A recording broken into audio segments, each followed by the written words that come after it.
Merci.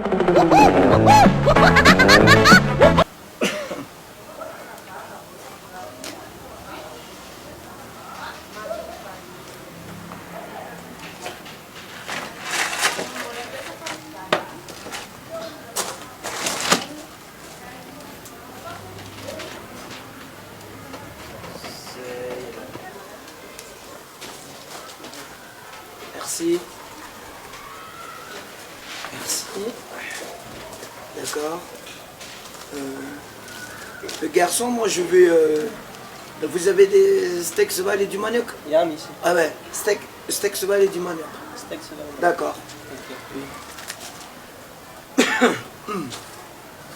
Nora Mseza pas.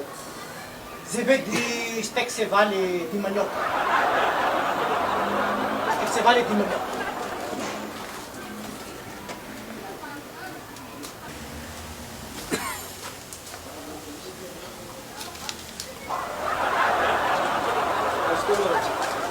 Ity maraza e!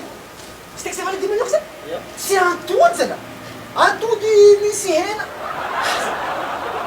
Tsy mahogo! Zalahy! Zako na lafa hemboka ny lafta ambany fonetako zay lafa hemboka mahogo e! Ambazay! Steak cheval et du manioc ho za! Tsirony cheval Steak zay! cheval zegny ty manioc zegny.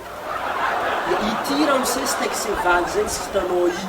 Karaha antody ndraiky! Ity mangahazo ty ambazaha mahogo mbola agnarany fo.